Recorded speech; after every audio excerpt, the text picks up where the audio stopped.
বর্তমানে এশিয়ার অন্যতম একটি শান্তিপ্রিয় দেশ হচ্ছে ভুটান। অন্যদিকে দক্ষিণ পূর্ব এশিয়ার একটি পাহাড়ি প্রাকৃতিক দেশ হচ্ছে মিয়ানমার। অপরদিকে এশিয়ার অন্যতম একটি ঘনবসতিপূর্ণ দেশ হচ্ছে বাংলাদেশ।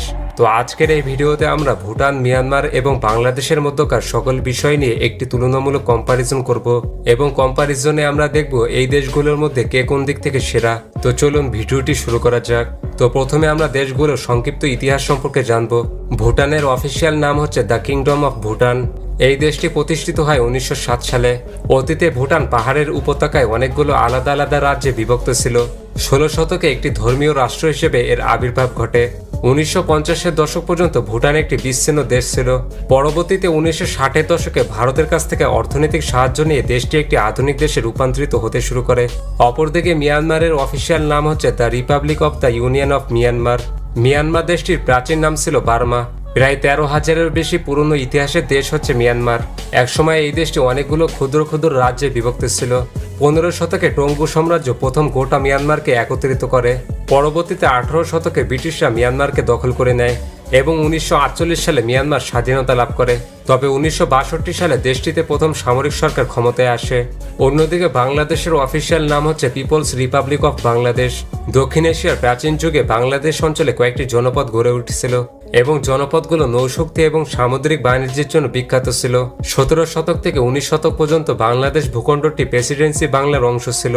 1947 সালে ভারত ভাগের পর বাংলাদেশ অঞ্চল পূর্ব পাকিস্তান নামে পাকিস্তানের একটি অংশ হয়ে যায়।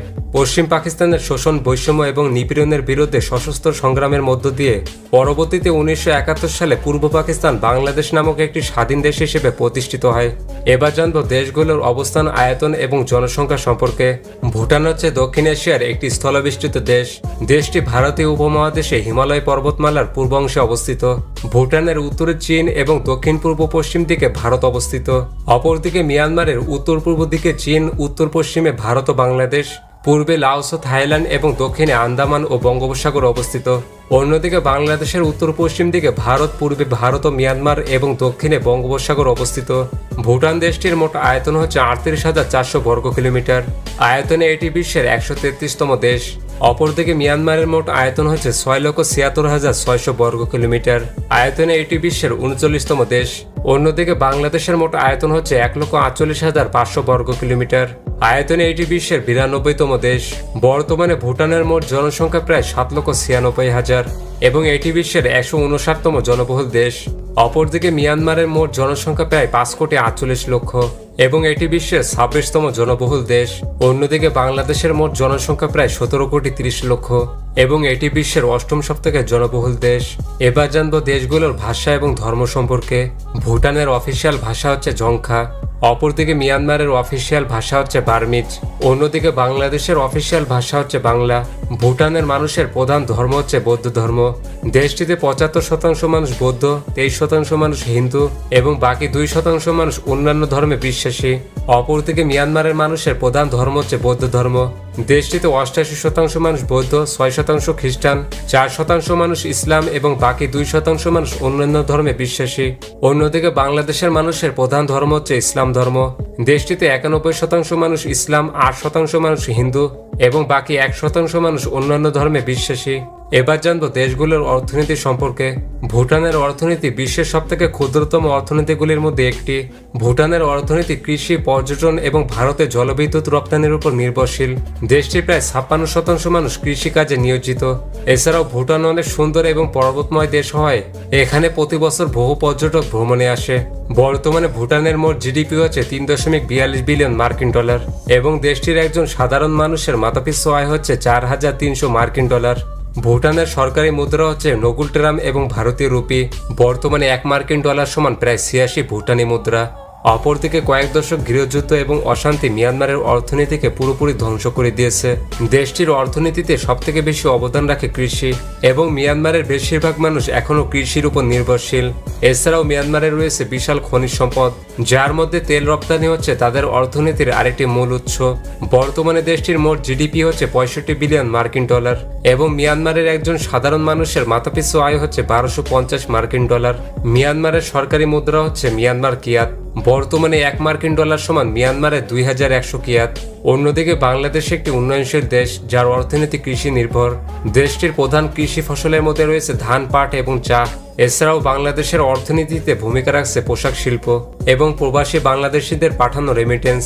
বর্তমানে বাংলাদেশের মোট জিডিপি হচ্ছে 467 বিলিয়ন মার্কিন ডলার এবং বাংলাদেশের একজন সাধারণ মানুষের মাথাপিছু আয় হচ্ছে 2690 মার্কিন ডলার। বাংলাদেশের সরকারি মুদ্রা হচ্ছে টাকা। বর্তমানে 1 মার্কিন ডলার সমান বাংলাদেশের প্রায় 122 টাকা। এবার জানবো দেশগুলোর শহর সম্পর্কে। ভুটানের রাজধানী এবং বাণিজ্যিক শহর উভয় হচ্ছে থিম্পু, যেটি আয়তন এবং জনসংখ্যায় ভুটানের সবথেকে বড় শহর। এছাড়াও ভুটানের অন্যান্য শহরগুলো হচ্ছে ফুন্টোসলিং, পারো, জেলেফু ইত্যাদি। অপরদিকে মিয়ানমারের রাজধানী শহর হচ্ছে নেপিডো এবং বাণিজ্যিক রাজধানী শহর হচ্ছে ইয়াঙ্গুন। আয়তন এবং জনসংখ্যায় দেশটির বৃহত্তম শহর হচ্ছে ইয়াঙ্গুন। এছাড়াও মিয়ানমারের অন্যান্য শহরগুলো হচ্ছে মান্দালয়, টাঙ্গি, মাওলমাইন ইত্যাদি। অন্যদিকে বাংলাদেশের রাজধানী শহর হচ্ছে ঢাকা এবং বাণিজ্যিক রাজধানী শহর হচ্ছে চট্টগ্রাম। আয়তন এবং জনসংখ্যায় দেশটির বৃহত্তম শহর হচ্ছে ঢাকা। এছাড়াও বাংলাদেশের অন্যান্য শহরগুলো হচ্ছে খুলনা, রাজশাহী, গাজীপুর, সিলেট ইত্যাদি। এবার জানবো দেশগুলোর সামরিক শক্তি এবং শিক্ষা সম্পর্কে। বিশ্ব সামরিক র্যাঙ্কিংয়ে ভুটান রয়েছে 145 নম্বরে এবং বর্তমানে দেশটির সামরিক বাজেট হচ্ছে 14 মিলিয়ন মার্কিন ডলার। অপরদিকে বিশ্ব সামরিক র্যাঙ্কিংয়ে মিয়ানমার রয়েছে 37 নম্বরে এবং বর্তমানে দেশটির সামরিক বাজেট হচ্ছে 3 বিলিয়ন মার্কিন ডলার। অন্যদিকে বিশ্ব সামরিক র্যাঙ্কিংয়ে বাংলাদেশ রয়েছে 35 নম্বরে এবং বর্তমানে দেশটির সামরিক বাজেট হচ্ছে 4.5 বিলিয়ন মার্কিন ডলার। বর্তমানে ভুটানের মানুষের সাক্ষরতার হার 72.10%। অপরদিকে মিয়ানমারের মানুষের সাক্ষরতার হার প্রায় 89%। অন্যদিকে বাংলাদেশের মানুষের সাক্ষরতার হার 74.90%।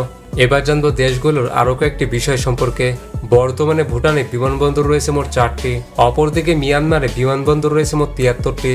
অন্যদিকে বাংলাদেশে বিমানবন্দর রয়েছে মোট 17টি। ভুটান দেশটি একটি স্থলবেষ্টিত দেশ হওয়ায় দেশটিতে কোনো সমুদ্র সীমা নেই, তাই দেশটিতে কোনো সমুদ্র বন্দর নেই। অপরদিকে বর্তমানে মিয়ানমারে সমুদ্র বন্দর রয়েছে মোট 7টি। অন্যদিকে বাংলাদেশে সমুদ্র বন্দর রয়েছে মোট 4টি। বর্তমানে সড়ক যোগাযোগের দিক থেকে পৃথিবীর মধ্যে ভুটানের অবস্থান 127তম। অপরদিকে মিয়ানমারের অবস্থান 33তম এবং অন্যদিকে বাংলাদেশের অবস্থান 20তম। ভুটান দেশটিতে কোনো রেল পরিবহন ব্যবস্থা নেই। অপরদিকে বর্তমানে রেল যোগাযোগের দিক থেকে মিয়ানমার রয়েছে পৃথিবীর মধ্যে 39 নম্বরে। অন্যদিকে বাংলাদেশ রয়েছে 66 নম্বরে। বর্তমানে ভুটানের মোট জনসংখ্যার প্রায় 50% মানুষ নিয়মিত ইন্টারনেট ব্যবহার করে থাকে। অপরদিকে মিয়ানমারের মোট জনসংখ্যার প্রায় 44% মানুষ নিয়মিত ইন্টারনেট ব্যবহার করে থাকে। অন্যদিকে বাংলাদেশের মোট জনসংখ্যার প্রায় 76% মানুষ নিয়মিত ইন্টারনেট ব্যবহার করে থাকে। বিশ্বের সবথেকে নিরাপদ দেশের তালিকায় ভুটানের অবস্থান 17তম। অপরদিকে মিয়ানমারের অবস্থান 174তম। অন্যদিকে বাংলাদেশের অবস্থান 93তম। ভুটানের মানুষের সবথেকে জনপ্রিয় খেলা হচ্ছে তীর নিক্ষেপ। অপরদিকে মিয়ানমারের মানুষের সবথেকে জনপ্রিয় খেলা হচ্ছে ফুটবল। অন্যদিকে বাংলাদেশের মানুষের সবথেকে জনপ্রিয় খেলা হচ্ছে ক্রিকেট। ভুটানের মানুষের সবথেকে জনপ্রিয় খাবার হচ্ছে ইমা দাচ্ছি। এই খাবারটি গরম মরিচ এবং পনির দিয়ে তৈরি করা হয়। অপরদিকে মিয়ানমারের মানুষের সবথেকে জনপ্রিয় খাবার হচ্ছে মহিঙ্কা, বার্মিজ কারি, শান নুডলস ইত্যাদি। অন্যদিকে বাংলাদেশের মানুষের সবথেকে জনপ্রিয় খাবার হচ্ছে কাচ্চি বিরিয়ানি, ভুনা খিচুড়ি, পরোটা ইত্যাদি। তো এই ছিল ভুটান, মিয়ানমার এবং বাংলাদেশের মধ্যকার কম্পারিজন ভিডিও। আর আপনি যদি পাকিস্তান, ভারত এবং বাংলাদেশের মধ্যকার একটি কম্পারিজন ভিডিও দেখতে চান তাহলে পাশের ভিডিওটি ক্লিক করুন।